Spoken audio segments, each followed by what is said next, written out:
How you mess up a sprinkler, I don't know, but I just did all of that. Anyway, welcome back to the channel.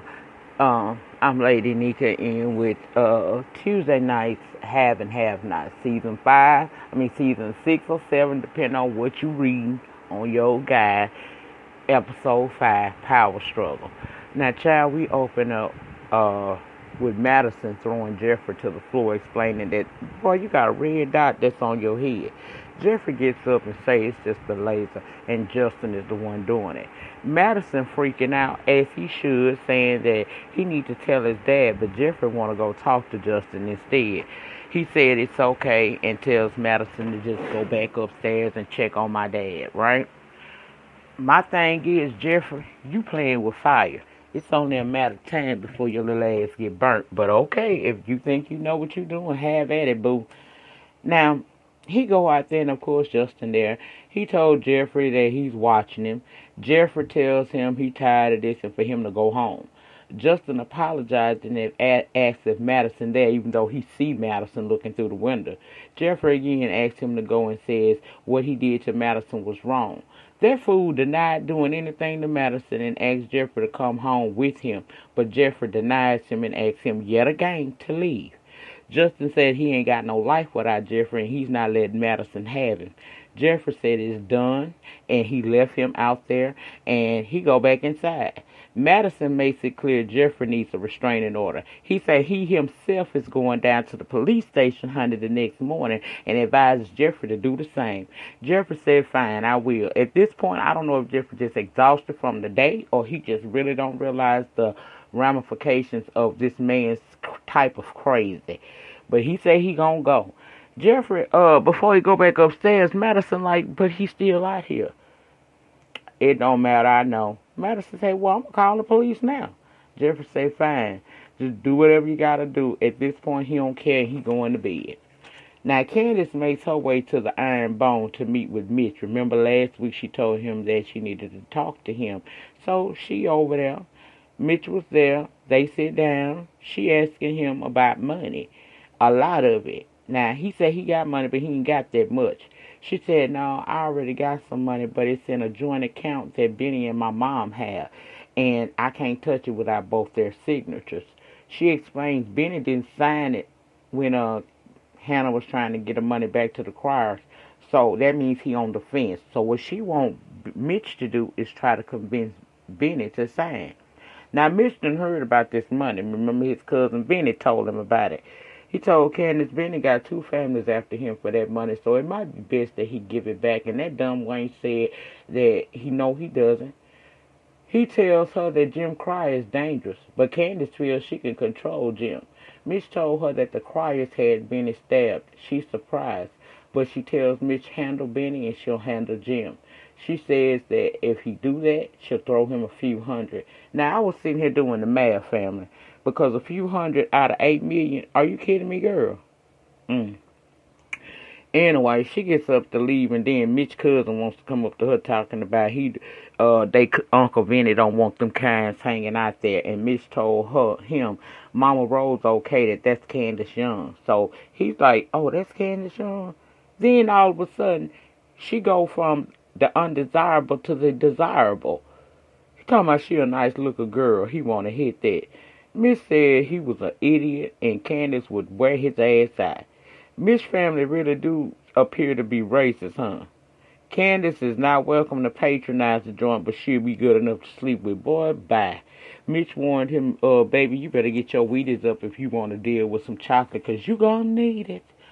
Now, Veronica is at her house, still getting her grits together to go play grit ball with RK. When they cook, child, we see her take the whole pot up to her room, put it down, pull the cover off RK, which wakes him up, and he realized she about to play good ball with him. She says, he tell her she crazy. She said, I'm still going to throw these grits on you because I told you to leave and you still in my house. He started getting dressed and she accused him of stealing her jewelry, which he, of course, denied. She told him, look, I ain't got time to argue with you, boy. I'm telling you now, you better have my shit back here by noon. Child, he getting dressed, told her consider him a hologram and he'll holler at her later. She warns him don't come back and called him a little boy. Then she get in her bed and talking about her bed smell like breast meat milk. She need a damn man, not no little boy. Now, Catherine done went over there to see Broderick in his neighborhood, child. He said he glad she called, and she said, because you want my money? He said no. Child, she called his place underwhelming and said that he said it's cozy. She trying to figure out, do you make any money down to the hotel? He said, yeah, I do, but I send a lot of money back home to my family. She informs him, what about that prostitution ring? He said they had just started and it's over now. Then he fixed her a drink in a red Solo cup, and child, you know that's not what she used to. She ain't even thirsty no more. She tells him that if he plays cards right, she might keep him and take care of him. She said all he has to do is her. And child, apparently he was with it.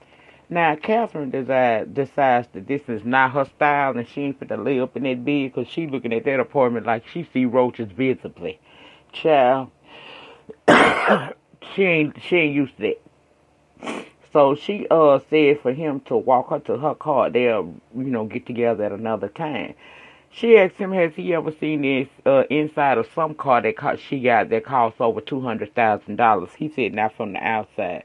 She said, well, you in for a treat tonight. So I guess he gonna have to do her over down to the car. I sure hope she don't begin to like this dude, because she is liking that attention. I hope she keep up game face on and don't deviate from her plan, whatever that may be. Now, over at Sarah's, why is freaking out? He wants some money, child. He all sweaty and shit, talking about he need a fix, and she said she ain't got no drugs other than some pain pills. He told her to hand them to him. Child, she gave him that bottle of pills. That fool went to taking them down in multiples. She telling him, no, don't do it like that. You're going to hurt yourself.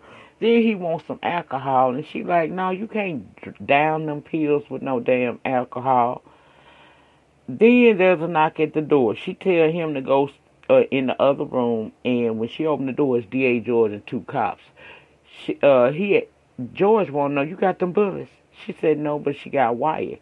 Child, George say that the Malones ain't trying to testify against Wyatt, so he ain't got no reason to hold him. He tells the cop to arrest them both, because Wyatt didn't been called out the room, right?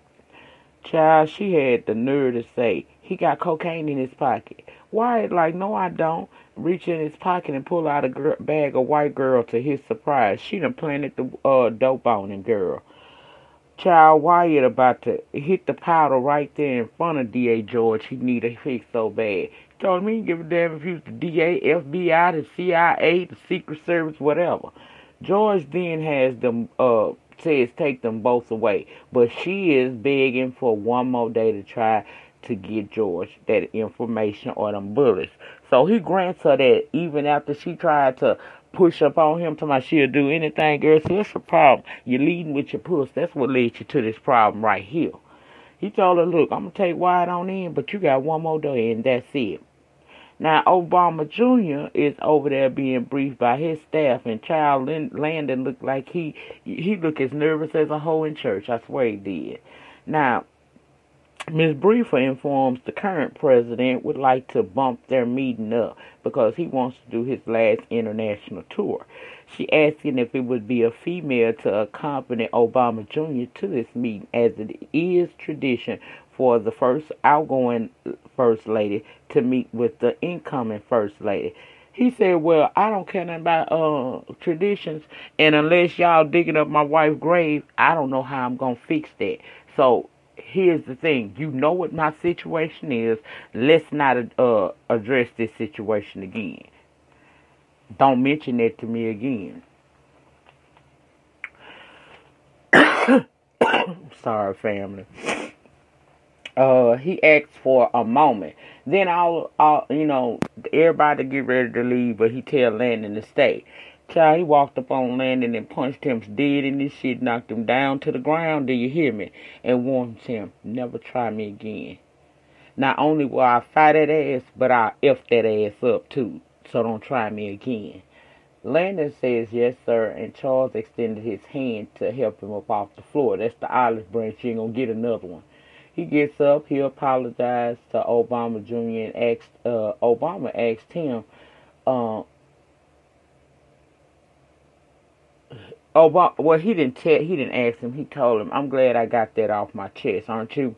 Then he tells Landon, "That's gonna be all," and shoot him away. Child, that scene right there had me chuckling so hard.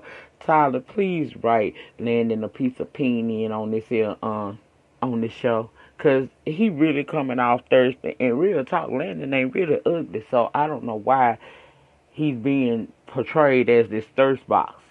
Now, let's go over to Veronica's house, because she dressed up in her red, child, and the doorbell rings. Alice! Alice comes. Say she ain't answering no door, and she hands her a piece of paper telling her, I'm suing you because this is a hostile work environment. Child, Veronica tore that letter up and threw it up on the floor and said that the new maid will pick it up. Alex explains the housekeeper is the one that knows a lot. The ones you think have no power are the ones that have the power to bring you down. Veronica tells her will take her hostile ass to the unemployment office, so Alice goes to leave. She going out that front door when Veronica tells her, you take the back exit. Old girl says shit. She went right on out that front door. She went out that front door, and then Veronica talking shit, talking about she blind, and as she's talking about this woman, in walks the lady from the foster care situation and a possible recruit. Now, old girl brought a white girl. Karen was her name, because Veronica offered to keep one of the ladies and kind of mentor them. And old girl's telling her that Karen is coming out of the foster system. She's in school to be a pharmacist. She's just running down all of the good accolades to this young lady, right? How great of a person she is. But see, one thing that I guess old girl didn't get was that Veronica not only is looking for a girl to mentor, this girl will eventually become the girl she pushes upon her son Jeffrey, and she want her a black girl, a Negra, a African American, and that's exactly what Veronica told her. She told her, I want a black girl, somebody that looks like me. That's who I want to help. Veronica say Becky can come, she can come back and come back with a black girl, but she don't want Becky. Our girl was like, her name is Karen. Veronica say they all Becky to me, lady. So old girl say, well, you know this will disqualify you from the program. Veronica said, well, this will disqualify you from my check that I wrote. Old girl got to singing a different tune. The lady said she got a good organization and could use that donation. Veronica said, well, bring me a Negro, an African-American girl, and then we'll be good. The lady says okay and leaves with Karen/Becky. Over at David's house, Madison goes to check on David. Madison say Jeffrey's still sleeping, so David asks, how things going with you and my son? Madison said fine, but David could tell it was something else, so he inquired. Madison asked if David knew Justin, which of course he does. Madison said he feels Jeffrey is in over his head because Justin's been threatening. Now, David knew some of that, but what he didn't know that Justin had a laser pointed at Jeffrey's head the night before. That made David say, go get my son. Soon as he wake up, you tell him I need to see him. Madison want to know, are you going to tell him what I told you? David said, just make sure when my son get up, he comes to talk to me. So he sends Madison out the room and calls Jim. Tell Jim to have somebody named Benji call him. It ain't for Veronica, it's for Justin because he been harassing his son. See, David is an undercover killer for what we see. The difference between him and Jim is that Jim does it for fun and just to be nasty. You gotta really push David to get him to this level. And between Veronica and Justin, I think they just brought out the killer. Now back at Sarah's house, she's sitting there on the couch, down on her luck, back against the window, scared as hell when there's a knock on the door. She go open that door. It's Jim who barges in and asks where's Wyatt. She says she ain't know where he was. Jim grabbed her by the neck and asked, does the DA have my son?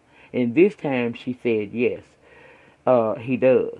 And she admits that she didn't know why it was in her car, but she admitted calling the DA. He said that's a shame because now you did.